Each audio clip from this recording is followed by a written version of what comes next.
Bonjour, bienvenue sur Podcast Science numéro 63, le balado qui fait aimer la science, avec Mathieu comme toujours. Salut Mathieu. Salut professeur Fun. Et cette semaine, une nouveauté, on a un nouveau podcasteur qui vient faire son tour d'essai. Il s'agit de Franck. Salut Franck. Salut Alan, salut Mathieu. Hello. Bienvenue sur le podcast. Franck, tu peux nous dire en 2 mots où tu es, ce que tu fais dans Ouais, y a pas de problème. Alors moi en fait, donc je suis à Paris et je suis étudiant donc en 6e année de pharmacie. Excellent. Bon, à côté de ça, je suis passionné par la science, par la santé en particulier, mais bon, toutes les sciences en général, et la biologie aussi. Et donc voilà, je m'intéresse beaucoup aux news, aux actus scientifiques, etc. Voilà. Magnifique. Excellent. Et puis donc, pour ton premier passage dans Podcast Science, tu nous as préparé un dossier en rapport justement avec la santé. Ouais, exactement. Donc pour aujourd'hui, c'est les causes de la pandémie du VIH. Parfait. Voilà. Je sens qu'on va apprendre beaucoup de choses. On t'écoute. Le podcast est à toi. D'accord, ok. Bon, bah, c'est parti alors. Donc, je vais vous parler donc des causes de la pandémie du VIH. Alors, donc en premier, je vais vous parler de l'épidémie. Donc, qu'est-ce qui s'est passé dans cette épidémie? Donc, alors à la fin 1979, on a un médecin de Los Angeles, le docteur Weissman, qui va remarquer l'augmentation des cas de syndrome mononucléosique chez ces patients homosexuels. Alors, le syndrome mononucléosique, qu'est-ce que c'est? Attendez, excusez-moi. Parce que je suis un petit peu enrhumé. Alors, le syndrome mononucléosique, qu'est-ce que c'est? Donc, cliniquement, on a un état de fatigue qui est accompagné d'une augmentation de la taille des ganglions, une myalgie et des fièvres. Donc, du point de vue biologique, on retrouve chez ces patients une diminution d'une sous-catégorie de globules blancs, les lymphocytes T CD4+. Donc, chez ces patients, ce syndrome mononucléosique qu'on observe, il est aussi accompagné de diarrhée et de mycose anale et buccale. Donc, les mycoses anales, c'est des champignons qui s'attaquent normalement pas au corps, mais lorsqu'on a une diminution de l'immunité, le système immunitaire devient incapable de détruire les champignons et ils peuvent se développer. Donc, ces signes d'immunodépression, ils sont attribués par le docteur Weissman à une infection par le cytomégalovirus. Donc, dans un premier temps, c'est le responsable qui l'évoque. En fait, le cytomégalovirus, c'est un virus très répandu dans la population mondiale. Il est de la même famille que l'herpès et il est a priori inoffensif, sauf dans certaines situations quand on a une immunodépression, justement.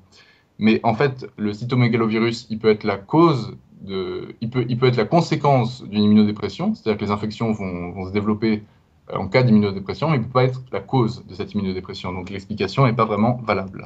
D'accord. Ouais. Ensuite, donc le temps passe, et à l'automne 1980, il y a un des cas de ce Dr Weissman qui est hospitalisé à Los Angeles à cause d'une pneumonie grave. Donc, quand le patient arrive à l'hôpital, donc il y a un autre médecin, le docteur Gottlieb, qui trouve que ce cas ressemble à un cas qu'il avait déjà eu auparavant. Alors, c'était un malade qui était hospitalisé à cause d'une pneumonie, donc pareil, avec une même diminution des lymphocytes T4. Et le patient était homosexuel également. Donc le docteur Gottlieb, il se dit qu'il y a quelque chose de bizarre et il contacte le département de santé publique du comté de Los Angeles.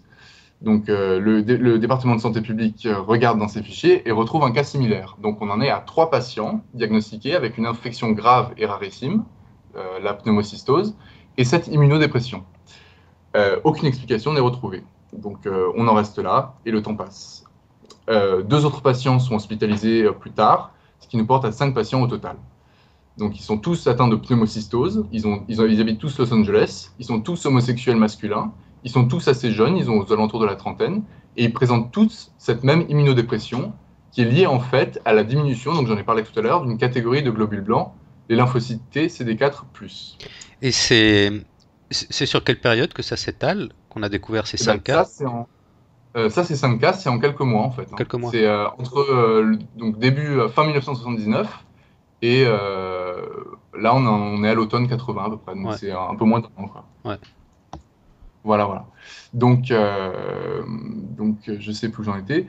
Donc là voilà, si les 2 médecins, donc alors ils prennent la décision. Donc là il y en a 5 cas, ils prennent la décision d'envoyer un article au CDC américain, le Center for Disease Control.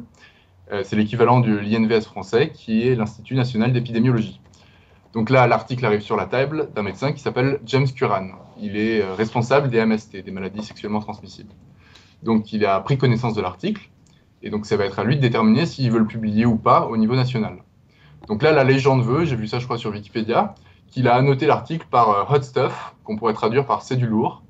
Et donc déjà, il y avait à peine 5 cas, il avait déjà vu l'ampleur de ce qui se profilait, et donc il appuie la publication de l'article. Mais cependant, il publie pas l'article en première page du bulletin hebdomadaire, il le publie dans les dernières pages, et il évite de mentionner que tous les patients sont homosexuels pour pas stigmatiser, parce qu'il n'est pas encore sûr que c'est lié. Donc ça, ces précautions-là, elles vont faire que cet article il passe un peu inaperçu, et personne ne va trop en parler, quoi. Donc, par contre, c'est la première publication officielle, mondiale, qui concerne le VIH. Elle est datée donc du 5 juin 81. Cependant, elle est discrète et n'a pas vraiment d'écho. Alors, ensuite, donc ça, c'était une première partie à Los Angeles. Dans un autre temps, enfin en même temps, mais à un autre endroit, il y a New York, où il y a aussi des cas qui vont être rapportés dès 1979. Sauf que là, les médecins de New York, en fait, il faut savoir que New York, il y a plus d'écoles de médecine, donc ils ont plus de mal à recouper les cas entre eux. À Los Angeles, il n'y a que deux facs de médecine, à New York, il y en a plus. Donc à New York, ils observent donc, dès 1979, avec un médecin, le docteur Linda Lowenstein, ils observent des cas de sarcome de Kaposi. Donc le sarcome de Kaposi, qu'est-ce que c'est ? C'est une maladie de la peau qui est relativement rare, qui est cancéreuse, et qui touche habituellement les hommes âgés. Sauf qu'à New York, on retrouve cette maladie chez des hommes jeunes, et encore une fois, ils sont tous homosexuels. Donc les médecins, les médecins à New York observent 8 cas de ces sarcomes de Kaposi, et après 8 cas, ils préviennent aussi le CDC, le Center for Disease Control. Alors là, donc là au CDC, il y a toujours le docteur James Curran qui a eu le signalement de Los Angeles des cas de pneumocystose. Là, il fait immédiatement le rapprochement, et là il comprend qu'il est vraiment face à quelque chose d'important. Et donc, il fonde un groupe de travail et il fait une publication toujours dans le bulletin hebdomadaire qui va s'intituler « Sarcome de Kaposi et pneumocystose chez les homosexuels à New York et en Californie ». Donc, parallèlement à cette publication avec du CDC, il y a une publication dans le New York Times qui s'intitule « Un cancer rare chez 41 homosexuels ». Et donc là, toute la communauté scientifique est prévenue de l'affaire qui couvre. Et donc, l'opinion publique aussi est au courant, dont la communauté gay. À ce moment-là, donc c'est le 3 et 4 juillet 1981, donc un mois seulement après la première publication. On n'a toujours pas de cause pour cette épidémie qui semble frapper les homosexuels, et pas d'agent responsable. On pense éventuellement à l'Epstein-Barr virus, qui est un virus impliqué dans la mononucléose, dans la maladie, et au virus de l'hépatite B, parce qu'il semble y avoir le même mode de transmission sexuelle. Donc là, on est en juillet 81. C'est le premier vrai article qui attire vraiment l'attention des médecins. Et donc l'été s'écoule dans l'attente et l'inquiétude. Tout le monde espère que ça va s'atténuer, que c'est une épidémie qui n'est pas liée à un agent infectieux, mais à une contamination environnementale, une exposition à un agent toxique, quoi. Un petit peu comme ça a fait pour nous avec l'épidémie d'Escherichia coli au début de l'été, là. Donc, la fin de l'été arrive et un nouveau rapport est publié. Les prévisions les plus pessimistes sont dépassées. On a plus de 100 cas, on en était encore qu'à une vingtaine de cas, une trentaine de cas, et on a une létalité qui est observée qui est supérieure à 40%. Donc en fait, c'est une maladie qui est qui est ravageuse. Et c'était encore des cas de pneumocystose et de syndrome de Kaposi à l'époque, ou il y avait déjà d'autres trucs ? Alors, est-ce qu'il y avait d'autres ? Non, pour l'instant, je crois qu'on était resté sur des sarcomes de Kaposi et des pneumocystoses. Sarcome de Kaposi, pardon. Ouais. Ouais, ça commence. Si on fait une contraction, ça fait Sarkozy en fait. donc voilà. Donc la fin de l'été, le nouveau rapport est publié et les premiers articles spécialisés vont commencer à sortir. C'est vraiment la traque du germe en fait. On essayait de savoir qu'est-ce qui était à l'origine de cette maladie. Alors à cette époque, la maladie, elle a un nom, c'est le gay cancer ou le gay related immune deficiency. En fait, on pense que ça ne touche que les gays, mais bon, bien sûr, on verra par la suite que hélas, non. Enfin, hélas, tout le monde peut être touché, quoi. Donc, alors les scientifiques cherchent un agent infectieux. Ils savent que c'est à transmission sexuelle. Enfin, ils voient bien qu'il y a un lien et que ça peut être responsable de cancer. Donc, les causes environnementales qui sont évoquées éventuellement dans le cas où ce ne serait pas infectieux, c'est les poppers. Donc, on se dit que voilà, comme les homosexuels consomment beaucoup de poppers, ça pourrait être ça. Mais vous savez ce que c'est les poppers ou... C'est de l'ecstasy, ces trucs-là? C'est Non, ça? en fait, c'est un, pas tout à fait. C'est un truc qui c'est à base de monoxyde d'azote. En fait, ça s'aspire par le nez et ça a un effet vasodilatateur. Ok, Donc, en fait, ça shoot un peu et puis ça a un effet aphrodisiaque aussi. d'accord. Donc, c'est très consommé par les homosexuels. Donc, ils pensent que c'est ça, mais en fait, c'est pas ça parce qu'ils font des tests sur la souris et ça donne rien. Donc, les seules choses qu'ils retrouvent systématiquement, c'est la lymphopénie T4, donc la diminution des globules blancs de type T4. Ils retrouvent l'homosexualité à chaque fois et le sexe masculin à chaque fois. Alors, aucun autre agent habituel n'est retrouvé. Pendant ce temps, donc, pendant qu'ils recherchent, le nombre de cas augmente aux USA et dans le monde. Les capitales européennes sont touchées. On a Paris et Londres qui sont touchées, Copenhague aussi. En novembre 1981, on en est à 159 cas. Début 82, on n'a toujours pas d'explication, on franchit les 200 cas. Courant de l'année 82, alors, on a des premiers cas qui sont révélés chez les non-homosexuels. En fait, c'est les drogués. Donc, et les drogués par drogue intraveineuse, donc principalement l'héroïne. Mhm. On a aussi des Haïtiens, notamment en Floride, et à Haïti, bien sûr. Et on a une première femme, donc c'est une toxicomane. Donc là, bon, tout le monde peut être touché, on s'aperçoit de ça. Donc là, à ce moment-là, il doit y avoir d'autres infections opportunistes, mais j'avoue que je sais pas trop lesquelles, mais il y en a sûrement d'autres. Fin 82, il y a une étape importante qui va être franchie avec les premières contaminations de patients hémophiles.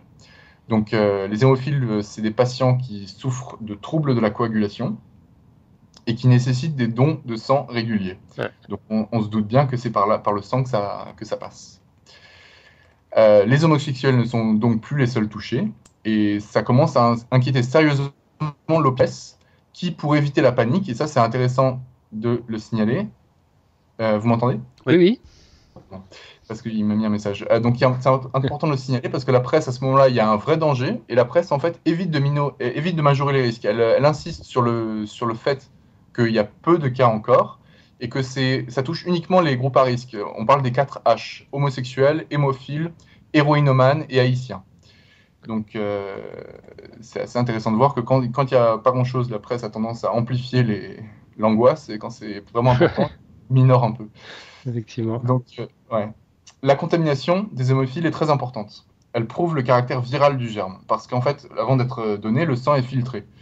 Et les autres germes qui pourraient passer, comme les bactéries, les champignons ou les parasites, ils sont retenus dans les filtres. Il n'y a que des virus qui peuvent passer. Donc là, on commence à être vraiment sûr que c'est un virus. Bon, alors, la propagation de l'épidémie se poursuit. En 1983, on a 5000 malades dans le monde, donc 3000 sur le sol américain.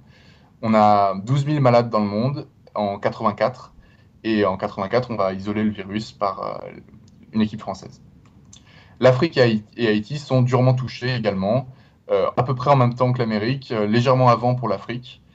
Et il faut savoir que tous les chiffres que je donne là sous-estiment grandement la catastrophe, puisqu'ils sont basés sur le nombre de sida et non le nombre de séropositifs, parce qu'on reste longtemps séropositif avant de développer le sida. Mhm. Ça, c'est les principes généraux de la maladie. Je pense que c'est pas la peine que j'en reparle.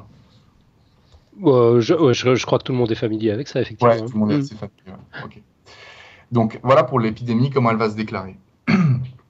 Maintenant, je vais parler des causes de l'épidémie, donc les causes immédiates. Qu'est-ce qui a fait que cette épidémie s'est déclenchée? Mhm. Est-ce que c'était une nouvelle maladie, une ancienne maladie? Est-ce que c'est un virus, pas un virus? Donc, alors, en fait, c'est un virus, tout le monde le sait. Il a été identifié donc, en 1983 par l'équipe du professeur Montagnier. Mais ce n'est pas n'importe quel virus, en fait. C'est un rétrovirus. Alors, les rétrovirus, qu'est-ce que c'est? C'est une famille de virus très particulière parce qu'elle possède une enzyme qui est unique. Enfin, à l'époque, on pensait qu'elle était unique. Maintenant, on sait qu'elle n'est pas vraiment. Mais bon, très rare dans le monde du vivant. C'est la transcriptase inverse.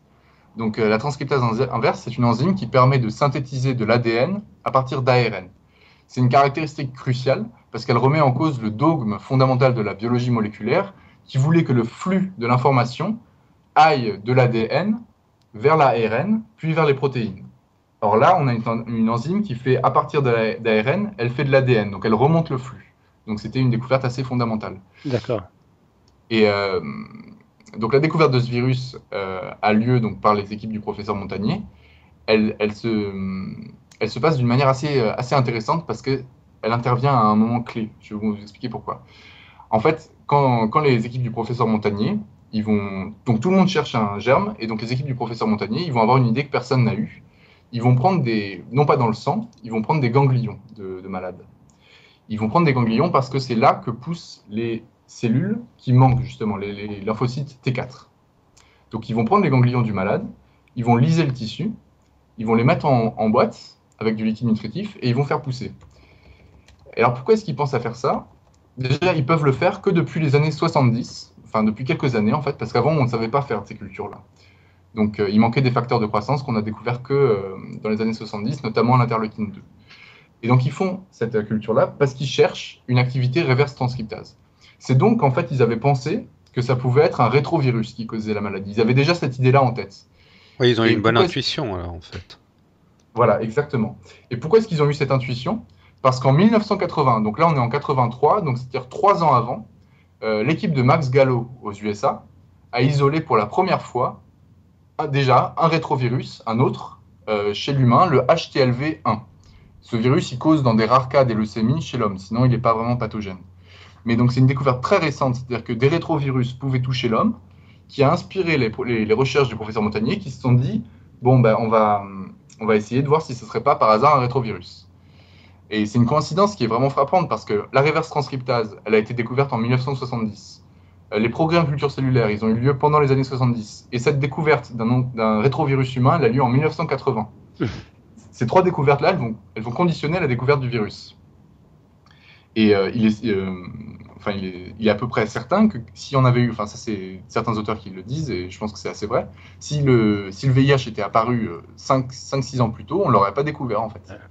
Et donc ça aurait eu des conséquences encore pires, on n'aurait pas pu faire de tests diagnostiques, on n'aurait pas pu mettre de traitement au point, etc. Donc effectivement, dans les cultures du professeur Montagnier, ils trouvent une activité reverse transcriptase. Donc ils observent les cellules au microscope électronique et ils observent le virus. Donc ils l'appellent le lymphadénopathic associated virus, LAV. C'est seulement plus tard qu'on lui donnera le nom de VIH.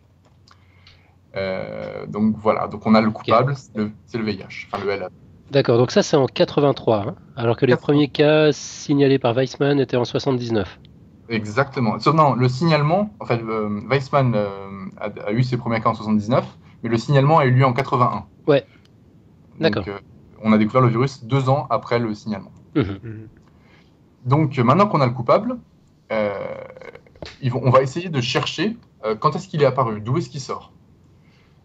Donc, pour ça, on va essayer de faire des diagnostics rétrospectifs, c'est-à-dire qu'on va regarder dans les cas passés et on va essayer de voir si ça pourrait pas être du VIH pour essayer de le pister, quoi, de le remonter à la source. Donc, pour ça, on dispose de plusieurs moyens. On a l'épidémiologie d'abord. Donc l'épidémiologie, c'est quoi? Ça va être les équipes de James Curran, donc le médecin qui travaillait au CDC. Il va essayer d'interroger un peu les patients, d'interroger les médecins pour essayer de remonter les cas. Donc très rapidement, ils mettent au point un réseau, un maillage des patients, des premiers contaminés aux États-Unis. Et ils mettent en évidence qu'il y a 2 réseaux au centre duquel gravitent un peu tous les autres patients. Et au centre de ces deux réseaux, donc un à Los Angeles, un à New York, et au centre de ces 2 réseaux, il y a celui qu'ils considéreront comme le patient zéro. C'est Gaëtan Dugas. C'est un commissaire de bord québécois-canadien. Il est très actif sexuellement. On estime qu'il pourrait avoir contaminé 250 partenaires par an jusqu'à sa mort en 84.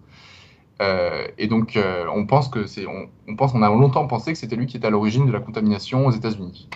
Il faut savoir que même prévenu de sa contagiosité, il a poursuivi ses pratiques à risque parce que dans ces cas-là, il y a une sorte de sentiment de vengeance qu'ont les gens. Et donc, ils continuent, ils ne veulent pas faire bénéficier, eux, le fait de savoir qu'ils sont contagieux, ils ne veulent pas le faire bénéficier aux autres, parce qu'eux n'ont pas pu en bénéficier. C'est assez fréquent. Mais cependant, on verra plus tard que l'hypothèse de Gaëtan Dugas comme patient zéro ne tient pas, parce que des cas antérieurs ont été découverts aux USA, et qu'on n'a pas réussi à relier Gaëtan Dugas au foyer africain. Donc ça, c'est pour l'épidémiologie. D'autre part, on va étudier la littérature médicale, c'est-à-dire les cas, parce que les médecins consignent leurs cas cliniques dans des revues, dans des banques de cas, etc. Et après, on peut les consulter. Donc, en fait, en consultant la littérature médicale, on va rechercher quoi? On va rechercher des infections opportunistes qui sont assez caractéristiques du VIH, en fait. Parce que, par exemple, dans les infections opportunistes qui caractérisent le sida, il y a la tuberculose, mais la tuberculose, c'est pas seulement le sida. Donc, on va chercher celles qui sont spécifiques. Et parmi elles, il y a le sarcome de Kaposi. Le sarcome de Kaposi, on va le traquer un peu dans l'histoire pour voir où est-ce qu'il y a des cas et si ça pourrait pas être du VIH. Donc, c'est une maladie qui a été découverte en Autriche. En 1872. On a décrit beaucoup de cas à travers l'Europe depuis. Mais il y a toujours des petits indices. On se dit, bon, c'est toujours des hommes, c'est toujours des adultes. Après, sans tomber dans les clichés, souvent, alors il y a soit des gens qui viennent de Vienne, soit des gens qui viennent d'Italie, de Milan, etc. Donc on peut penser que c'est des villes qui étaient à forte activité homosexuelle, mais bon, c'est pas vraiment des preuves, quoi. Donc on n'arrive pas à faire de lien entre ces sarcomes de Kaposi et le VIH. En revanche, là où ça devient intéressant, c'est qu'en fait, on s'aperçoit qu'au milieu du siècle, au milieu du XXe siècle, vers 1948, il y a eu une épidémie de sarcome de Kaposi en Afrique. Donc ça, c'est intéressant quand même parce que on pense bien on s'imagine déjà que le virus vient d'Afrique et on se dit que ça pourrait peut-être être lié. Mais bon, c'est pas ça parce que dès 1984, ils vont faire des tests sérologiques en Afrique sur les patients qui ont encore des sarcomes de Kaposi. Et en fait, ils s'aperçoivent que le taux de VIH parmi ces patients, il est le même que dans le reste de la population. Okay. Donc en fait, les sarcomes ne sont pas liés au VIH là-bas. Donc voilà pour la littérature médicale. Maintenant, on peut voir les diagnostics sérologiques. Donc les diagnostics sérologiques, en fait, même à l'heure actuelle, c'est la seule preuve, enfin, une des seules preuves à l'heure actuelle, mais à l'époque, c'était la seule preuve formelle d'une infection par le VIH. Donc la solution, c'était de mettre en évidence dans le sérum des anticorps dirigés contre le virus. Alors on s'est affairé donc à chercher dans tous les échantillons de sérum qu'on avait qui pouvaient présenter un intérêt, à traquer des premiers cas d'infection. Aux États-Unis, les études épidémiologiques ont montré que les premiers cas décrits, ils remontaient à 1978. Donc en fait, c'était 78. Mais en fait, ils ont fait une étude qui montre que sur 1129 échantillons prélevés en 1971 déjà, il y en avait 14 séropositifs. Donc en 1971,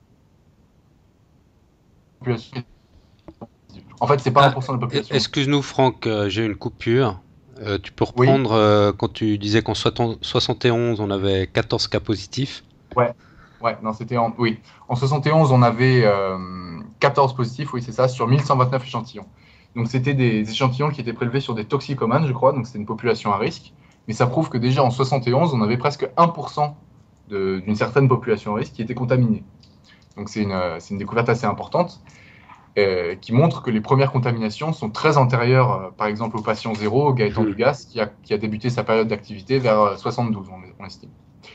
Les estimations disent que le VIH serait arrivé aux États-Unis en 68. Mais bon, c'est des estimations. La chose importante, l'information capitale de ces diagnostics rétrospectifs, c'est la plus ancienne infection par le VIH prouvée à ce jour. Elle remonte à 1959. C'est un sérum. Pas grand-chose, mis à part que c'était un homme et qui vivait en République démocratique du Congo. Et qu'il a été prélevé dans une campagne de vaccination. C'est la preuve la plus ancienne d'infection. Après, il y a d'autres preuves qui sont relativement certaines d'infections anciennes. Il y a par exemple des prélèvements en Europe qui ont été réalisés il y a un marin norvégien notamment qui témoigne d'une infection par le VIH en 1966. Il y a beaucoup d'exemples, je ne vais pas tous les détailler, mais tout ça, ça prouve quelque chose, ça prouve qu'il y a eu des infections certaines par le VIH qui sont antérieures à l'épidémie qu'on a connue dans les années 80. Mais que ces contaminations qu'on a eues auparavant, elles n'ont pas du tout donné lieu à des propagations massives du virus au sein de la population comme on a eu. C'est ça qui est surprenant. C'est ça qui est très surprenant, exactement. Et donc c'est là-dessus que je vais revenir un petit peu après. Parallèlement donc au diagnostic sérologique, on a fait des études phylogénétiques. Donc la phylogénétique, je ne sais pas si le principe vous connaissez. On connaît. On a eu une grande émission là-dessus. Ouais, l'évolution, bien sûr. En fait, on a fait des études phylogénétiques sur le virus. Donc, on connaît la vitesse de mutation du virus qui est de 1 nucléotide sur 1000 par an. Et on connaît à peu près la diversité du virus parce qu'on connaît toutes les souches qu'il y a. Donc, on peut dater à peu près l'ancêtre commun du virus chez l'homme. Et donc, les résultats, ils sont assez importants.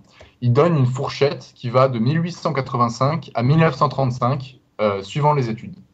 Donc, après, la fourchette en elle-même, elle n'a pas beaucoup d'importance. Ce qu'on voit, c'est que c'est largement antérieur, encore une fois, à l'épidémie. Donc, on sait que le virus existait bien chez l'homme avant 70. On sait que l'épidémie, elle s'est déclarée qu'à ce moment-là. Même en Afrique, on sait, grâce au prélèvement sérologique, qu'il n'y avait pas de dissémination massive du virus dans la population auparavant. Donc, il y a une vraie énigme à ce sujet-là. Donc, pourquoi il y a eu une explosion seulement à ce moment-là? Alors, là, maintenant, on sort un peu de la science, on tombe un peu dans l'interprétation. Donc ça, c'en est une. C'est un petit peu ce que je pense moi, ce que j'ai lu, qui était pensé par d'autres scientifiques, mais c'est pas des preuves. Là, ça relève pas des certitudes. Mais la réponse pourrait résider dans le principe qu'une maladie, en fait, quand elle est due à un parasite, quand c'est une maladie infectieuse, elle est étroitement dépendante des comportements et des modes de vie de son hôte. Donc, ça peut paraître évident, mais c'est pourtant la clé de cette épidémie.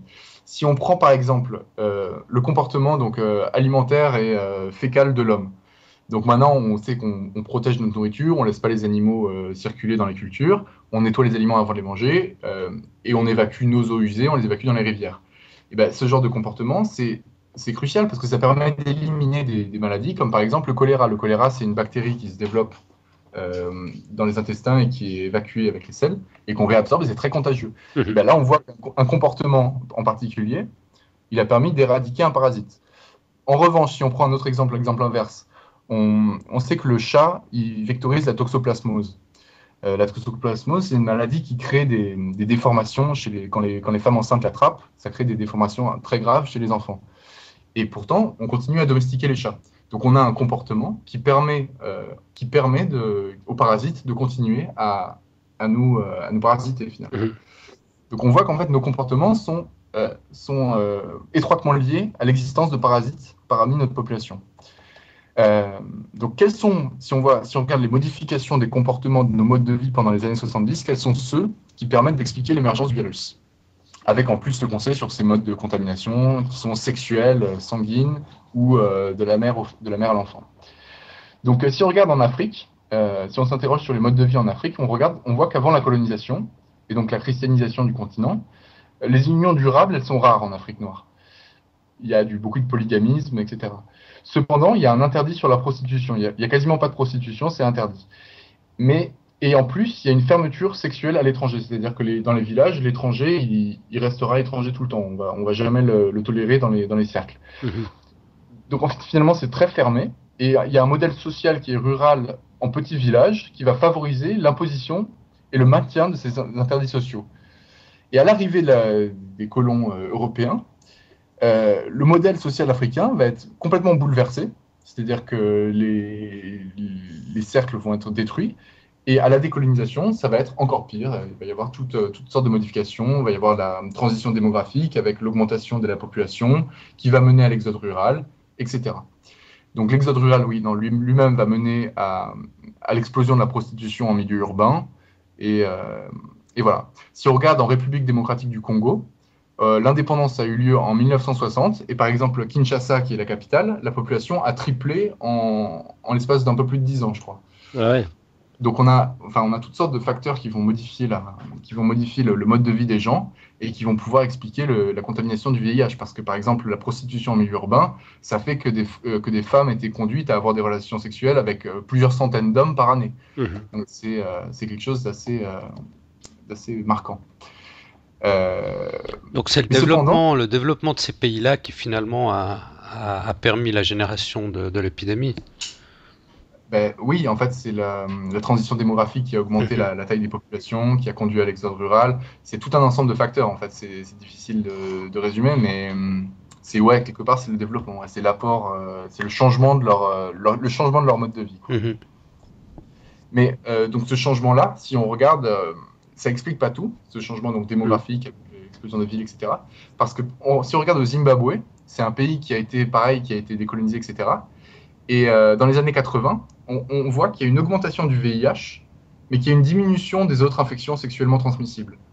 Donc, si c'était juste par voie sexuelle, les autres infections augmenteraient aussi. Ouais, logiquement. Donc, voilà. Donc, il y a d'autres facteurs. Donc, parmi ces autres facteurs, il y en a qui sont évoqués. Il y a les grandes campagnes de vaccination par la médecine occidentale. Donc, pour ces grandes campagnes, on utilise souvent des seringues en verre. Et donc ça, évidemment, ça favorise la propagation du VIH. Mais il y a des limites à cette théorie, c'est que souvent les hommes contaminés en Afrique sont jeunes, enfin comme ailleurs d'ailleurs, mais les vaccinations touchent les hommes de tous les âges. Donc il y a un petit paradoxe là-dessus, c'est pas évident. Donc ça c'est pour l'Afrique. Maintenant si on regarde aux États-Unis, quelles sont les grandes modifications qui ont pu toucher l'Amérique et qui ont pu expliquer cette épidémie? En fait, faut regarder la vision de l'homosexualité aux États-Unis, comment ça a évolué. Donc jusqu'aux années 50, les homosexuels, ainsi que beaucoup de minorités américaines, étaient brimés. L'homosexualité était considérée comme une maladie. On les soignait, de gré ou de force en fait. Hein. Et dans les cas récalcitrants, ça pouvait aller jusqu'à la lobotomie. Mais au début des années 80, il y a eu c'est la fin d'un combat non violent pour l'ouverture des mœurs aux États-Unis, et il y a une meilleure tolérance des minorités qui s'est installée. Et donc au début des années 80, si on regarde avec cette évolution, dans la ville de San Francisco, on voit qu'il y a des sortes de ghettos pour minorités, où les gens sont libres de faire ce qu'ils veulent. Et donc à San Francisco, il y a 100 000 homosexuels qui vivent. Et 50 000 d'entre eux sont dans le centre-ville. Il y a une multiplication des bars gays, et les rencontres comme ça sont favorisées. Un homme pouvait avoir plus de 100 partenaires par an facilement. Donc il faut bien voir que de tels regroupements d'homosexuels revendiqués comme ça, c'est inédit dans l'histoire de l'humanité. Il n'y a jamais eu ça. On peut citer le quartier de Castro ou le Greenwich Village à New York, qui sont des lieux célèbres. Et on voit aussi que, bien sûr, donc, New York, San Francisco, Los Angeles, c'est bien sûr les foyers de l'épidémie aux États-Unis.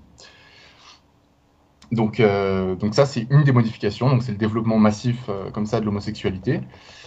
Il y a eu aussi la médecine occidentale qui a participé, parce que si on regarde par exemple le cas des hémophiles, l'hémophilie, il y a environ 15 000 hémophiles aux États-Unis. Et 50% d'entre eux étaient séropositifs en 84. Et à San Francisco, 80% des hémophiles étaient séropositifs. Donc, on voit bien que là, c'est évidemment la médecine qui a favorisé l'épidémie. Mais cependant, l'hémophilie... Ouais, enfin, la médecine, c'est un peu un raccourci. Là, c'est plutôt le manque d'hygiène dans les procédures de collecte du sang, etc. Bien sûr. Oui, disons que c'est oui. Dire la médecine, c'est un petit peu général, je suis d'accord. Ouais, mais disons, c'est le fait qu'on ait soigné les hémophiles, en fait, alors qu'on ne le faisait pas avant, finalement, qui a permis la contamination. C'est ça. Voilà. Mais bon, de toute manière, oui, si on les soigne pas, souvent, ils risquent de mourir. Donc, Ouais, ils étaient de toute façon mal barrés. Voilà, exactement. Mais ce qu'on peut dire là-dessus, c'est que quand même, les transfusions sanguines pour les hémophiles, ça a commencé dans les années, à la fin de la Deuxième Guerre mondiale. Donc, c'est pas un facteur nouveau. C'est-à-dire que ça faisait déjà longtemps qu'on les... Donc, c'est pas ça qui a déclenché... Enfin, ça, c'est des facteurs qui peuvent aider, mais c'est pas le facteur déterminant. Bon, après, il y a d'autres facteurs, comme la drogue intraveineuse, qui, bien sûr, s'est développée avec les mouvements hippies, notamment, etc. Le tourisme sexuel international, tout ce genre de choses, c'est évidemment des cofacteurs de l'épidémie. Donc, c'est bien un ensemble de comportements nouveaux qui sont au centre de la diffusion du VIH. On peut imaginer que des contaminations aient eu lieu auparavant, c'est même sûr, enfin c'est prouvé et c'est pas étonnant, mais en l'absence de ces facteurs, il n'y a pas pu y avoir d'épidémie.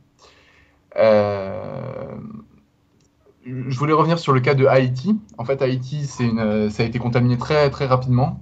On ne sait pas trop pourquoi, et c'est intéressant parce que on essaie de savoir d'où vient. Quand on essaie de savoir d'où vient l'épidémie aux États-Unis, on pense à Haïti souvent parce que les Haïtiens sont accusés de l'avoir importé.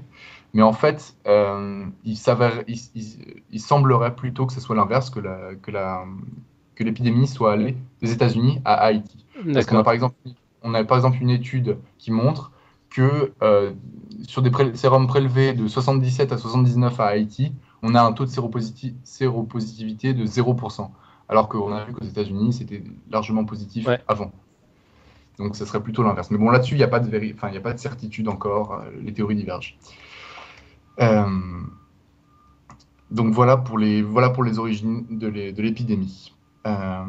Donc, le facteur clé, quand même, c'est la promiscuité sexuelle qui régnait donc, à la fois en Afrique, dans les villes post-coloniales comme Kinshasa, où il y avait beaucoup de rapports comme ça avec la prostitution, ce que je dis. Et aux États-Unis, à San Francisco, New York, etc., on avait des situations de promiscuité sexuelle qui étaient totalement inédites dans l'histoire de l'humanité. Et ce qui est intéressant, c'est de voir que dans ces villes, avant l'épidémie de sida, il y a eu aussi une flambée des maladies sexuellement transmissibles.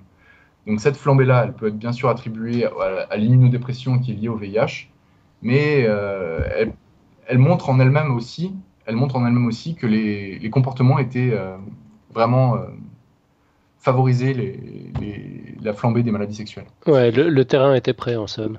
Voilà, le terrain était prêt, exactement.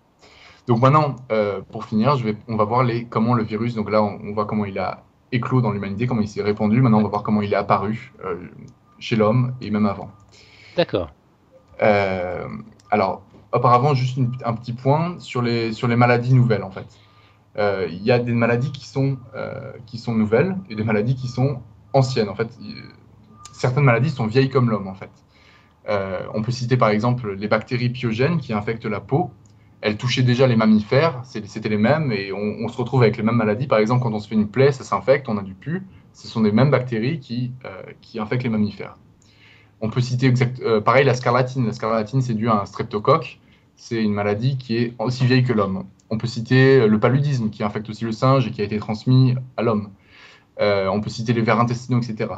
Dans ces cas-là, on parle de transmission verticale, c'est-à-dire que c'est des maladies qui ont suivi l'évolution des mammifères jusqu'à nous. Mmh.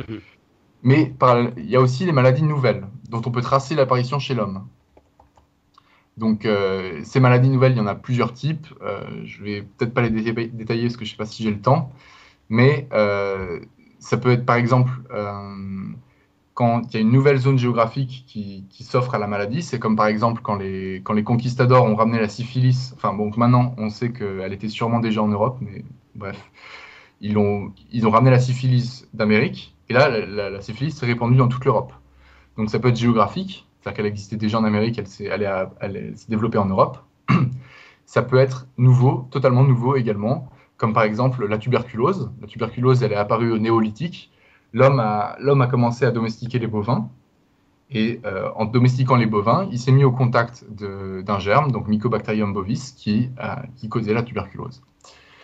Donc dans le cas du virus, du sida, on sait que ça existait avant l'épidémie, mais bon, on sait quand même pas si c'est apparu en même temps que l'homme. Mmh.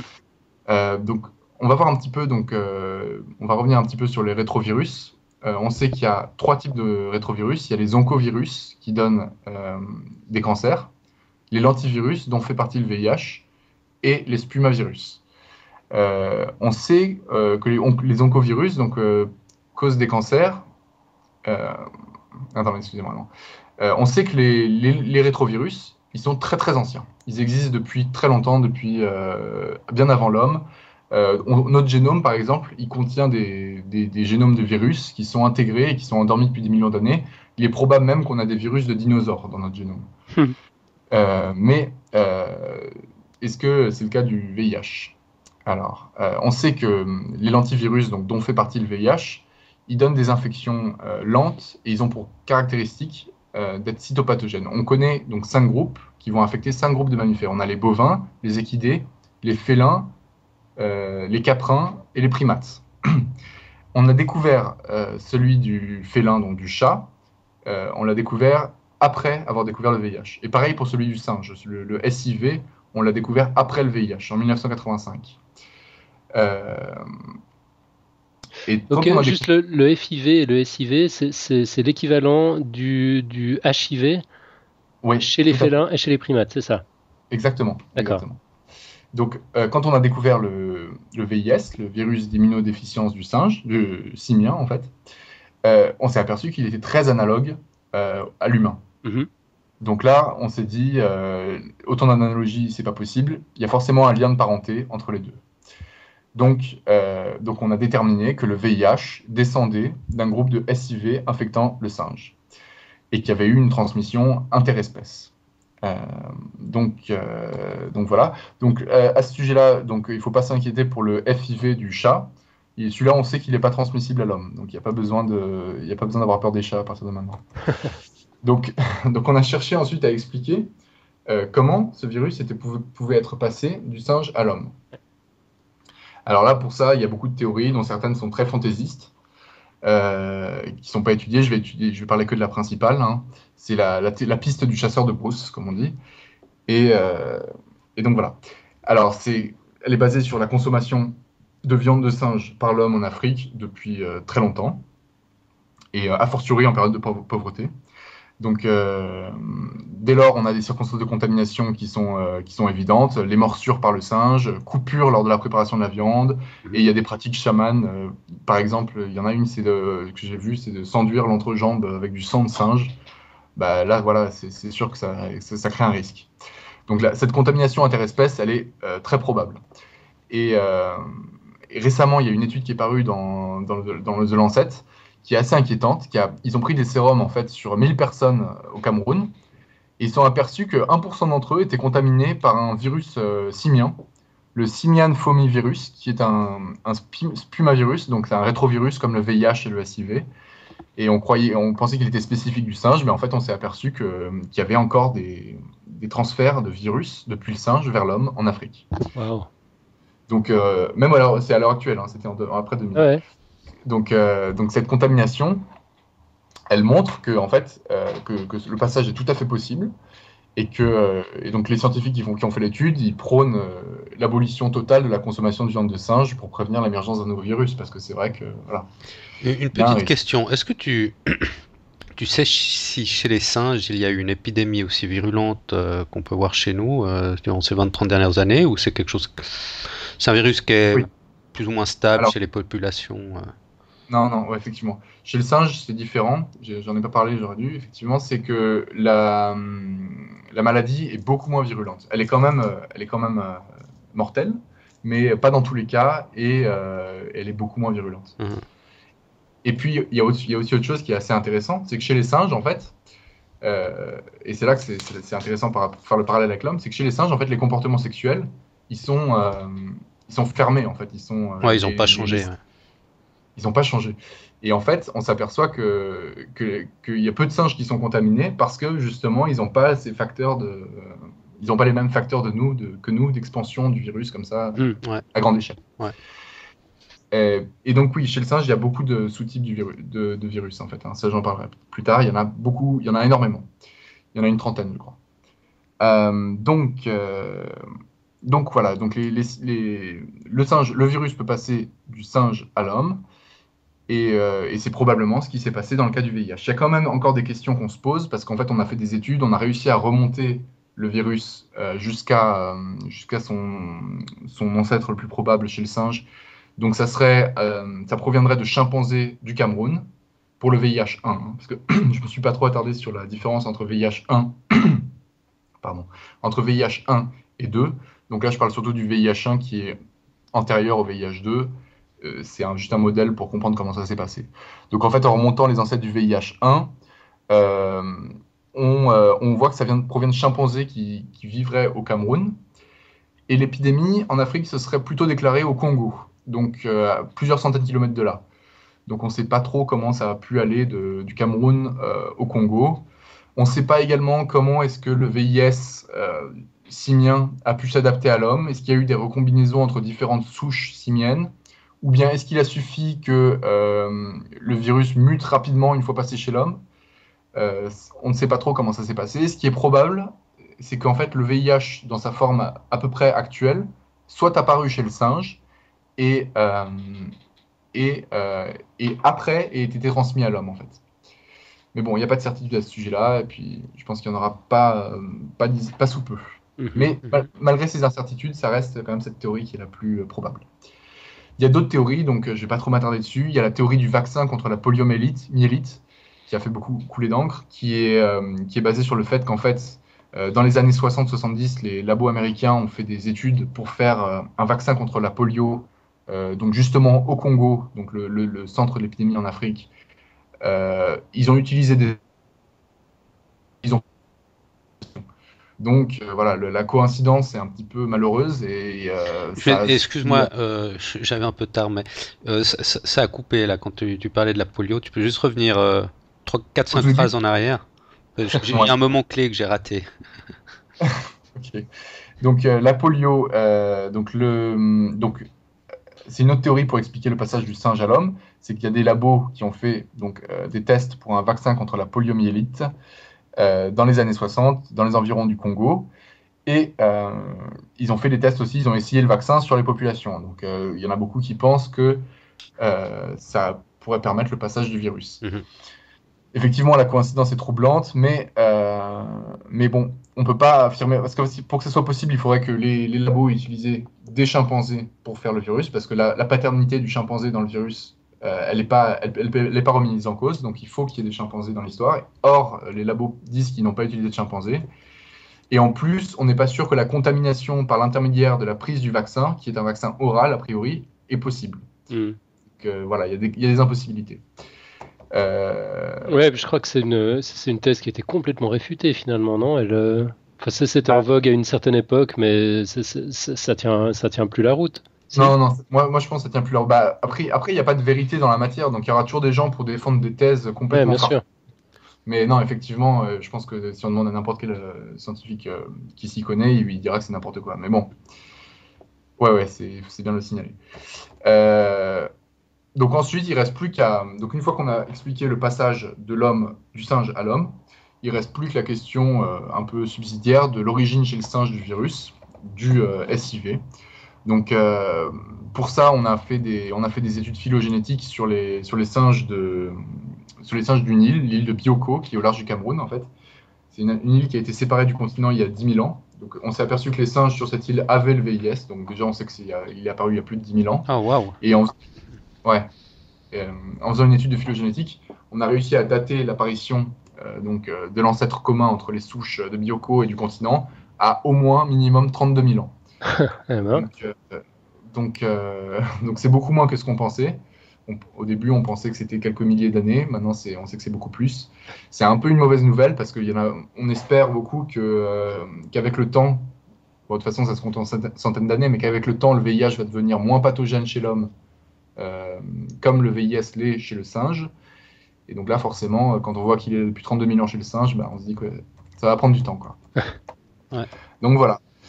Je crois que j'ai fait à peu près le tour. En conclusion, je voulais parler un petit peu de la thérapeutique. Maintenant, il faut savoir que depuis les années 95-96, il y a les trithérapies qui sont sorties avec les inhibiteurs de protéase. Et ça a augmenté considérablement l'espérance de vie. Ça a augmenté de plus de 15 ans. Maintenant, quand on est diagnostiqué avec un VIH à 20 ans, on a 30 ans d'espérance de vie moyenne. Donc ça peut être plus, comme ça peut être moins, hélas. Et donc, il y a quand même des gros progrès qui ont été faits grâce à ces médicaments. Donc, pour conclure vraiment, on peut dire que la rencontre entre le VIH et l'homme, ça a eu des conséquences désastreuses, mais cette rencontre, elle est antérieure à 81, donc l'année de la révélation de l'épidémie, et qu'en fait, c'est une maladie qui est une maladie de la société, quoi. C'est une maladie qui est liée à nos comportements, et que c'est ces cofacteurs-là qui expliquent l'explosion de l'épidémie. Voilà. Ouais, super. Moi, je trouve ça complètement paradoxal parce que finalement, on change nos comportements pour acquérir un bien-être supplémentaire finalement. Et puis on voit que il y a des nouvelles maladies qui apparaissent dues à ces changements de comportement. Donc c'est un peu paradoxal, mais ouais, c'est intéressant. Ouais, c'est très paradoxal. Ouais. Mais justement, et maintenant avec les succès de la thérapeutique, en fait, on se réadapte au comportement, enfin, on trouve des nouveaux comportements pour s'adapter à l'évolution induite par l'évolution de nos comportements déjà. Enfin, c'est toute une chaîne d'évolution qui fait que il y a un espoir aujourd'hui, en tout cas. Ouais. Ouais, c'est vrai que c'est très surprenant tout ça. Enfin, cette chronologie. Ouais, alors évidemment, on voit bien en quoi les changements de comportement ont eu un rôle dans la propagation du virus, enfin dans l'épidémie. Ouais. Mais ce que je trouve vachement troublant, c'est que en parallèle, la science a progressé. Enfin, le calendrier de la science a permis d'identifier le virus. Enfin, les progrès technologiques à l'époque ont permis de l'identifier au moment où justement il fallait qu'on puisse l'identifier. Enfin, c'est très, très troublant quand même, tous ces trucs-là. Ça, c'est vraiment très, très troublant. Ouais, cette histoire du fait que le virus est apparu à peu près quand on a pu le reconnaître, c'est vrai que c'est une coïncidence assez fascinante. Ouais. Il y a beaucoup de coïncidences en fait dans cette histoire. Ouais. Voilà, à méditer sans doute. Je sais pas s'il y a un sens à y trouver, peut-être pas. Ouais.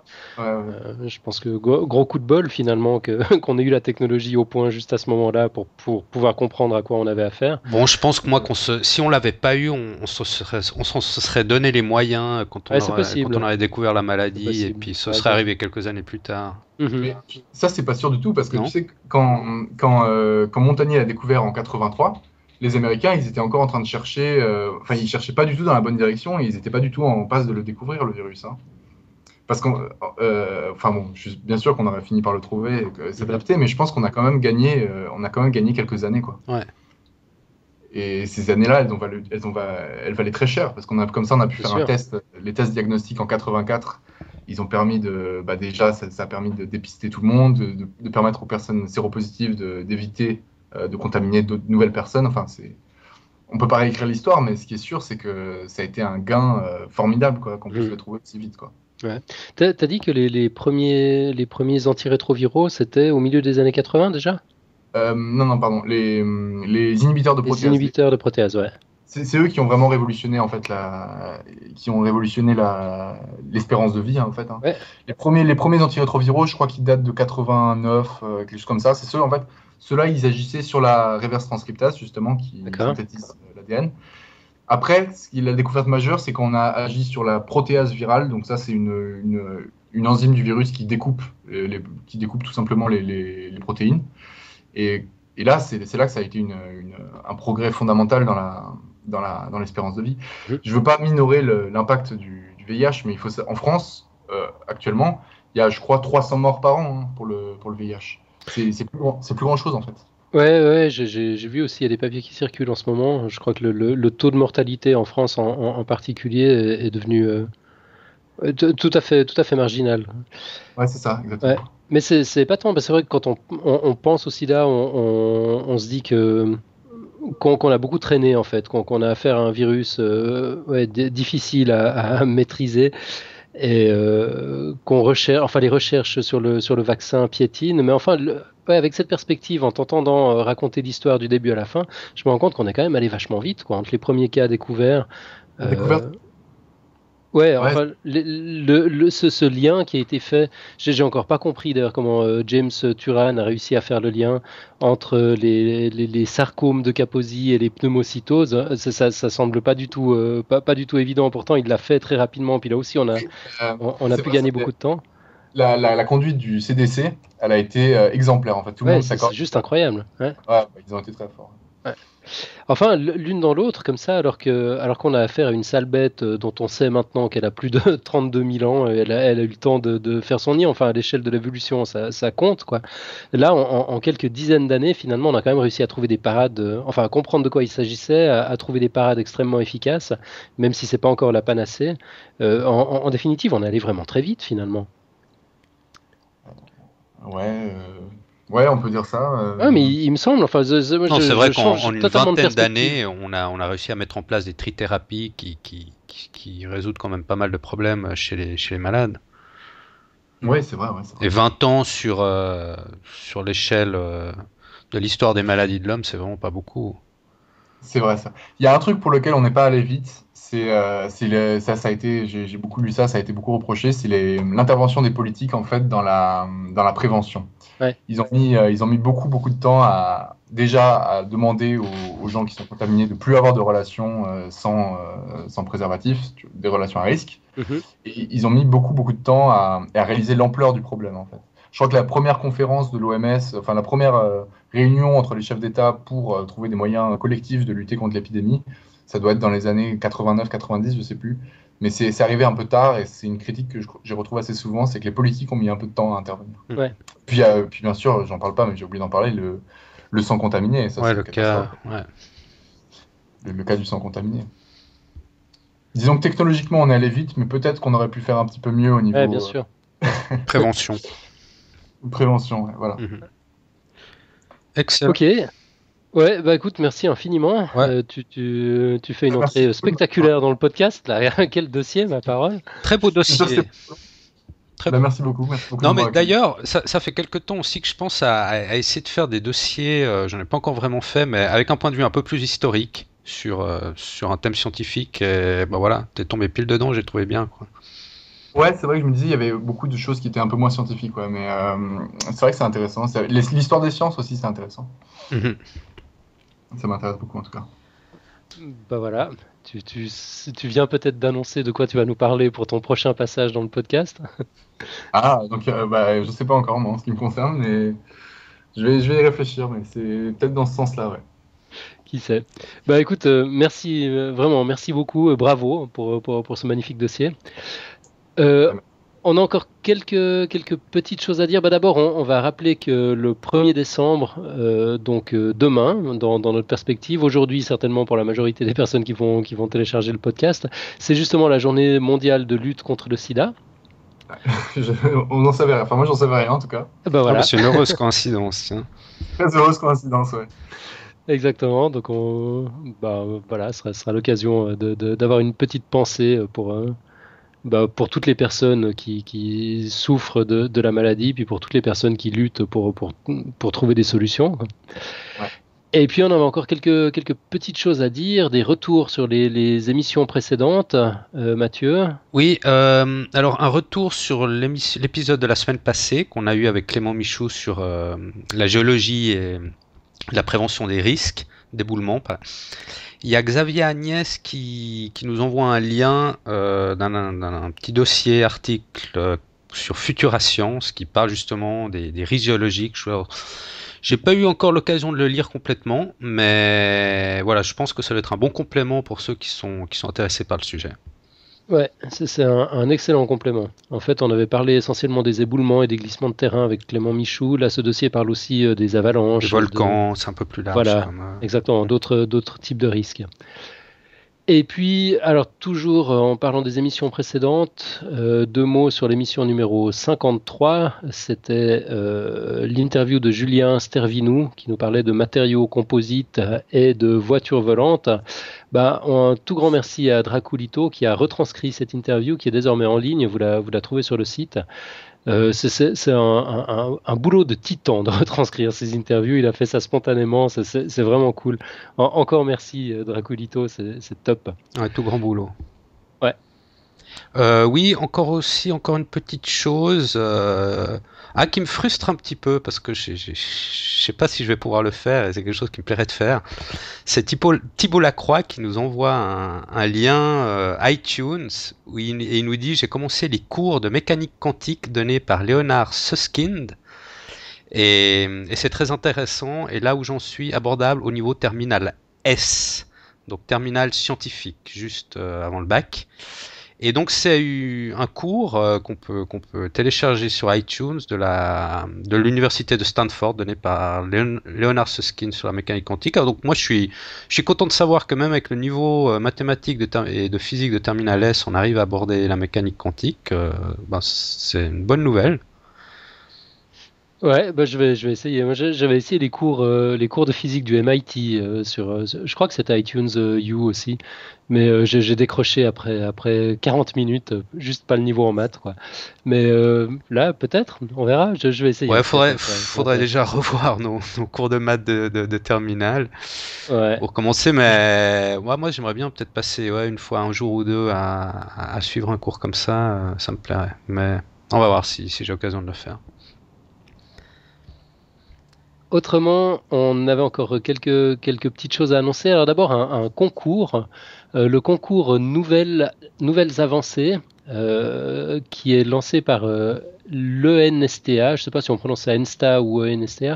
C'est donc l'École nationale supérieure de technique avancée, et qui lance en écho au 6e Forum mondial de l'eau, qui se tiendra à Marseille en mars 2012, la 3e édition de son concours de nouvelles. Alors le principe est assez simple, il s'agit d'écrire une nouvelle en 12 000 signes au maximum et de l'envoyer aux organisateurs avant fin janvier.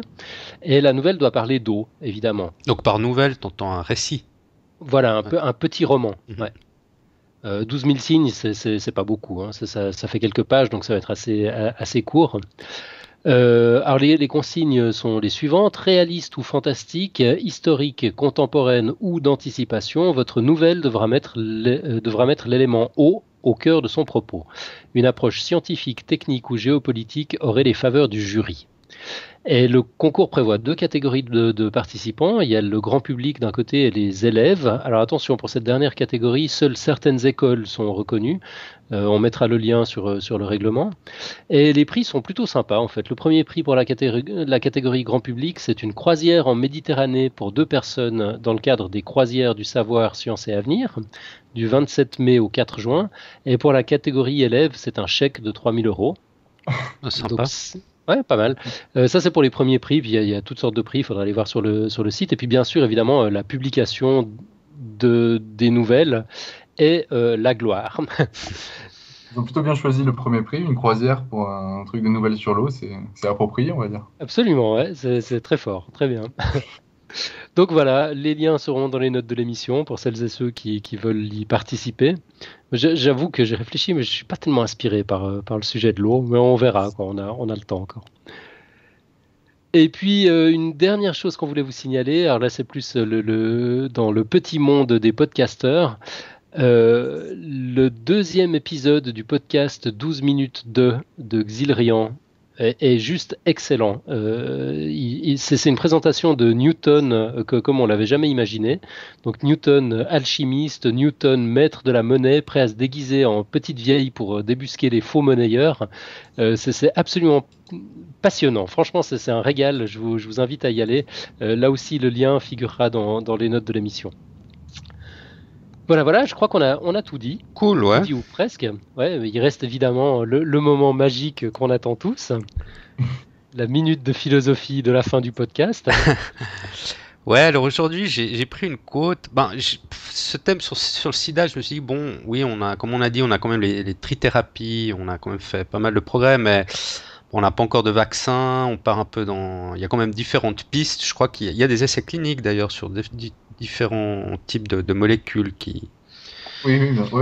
Je pense que tu connais ça mieux que moi. Bon, on est quand même sur différentes pistes. Donc, une petite quote qui est un peu liée à ça, qui dit en anglais, donc Professeur Fun, je te laisse le soin de la traduction. On s'accroche. If plan A fails, remember that you have 25 letters left.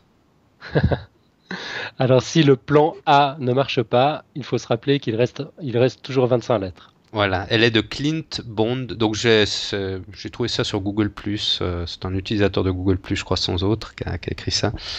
Et ouais, ça m'a fait penser un peu à toutes ces tentatives qu'on a pour trouver un vaccin. Donc il y en a qui échouent, mais il faut pas abandonner, il faut continuer sur d'autres pistes. Et on y arrivera. Tant qu'on continue les recherches, on n'aura pas échoué finalement. Ouais, c'est vrai.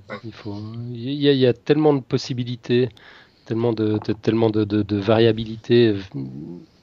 Ce serait un miracle qu'on trouve du premier coup. Ouais, la citation est pas mal. Ça me fait penser à il n'y a pas de problème, il n'y a que des solutions. Ouais, c'est vrai. Donc voilà, n'abandonnons pas. On trouvera tôt ou tard, j'espère le plus tôt possible, un vaccin pour le sida.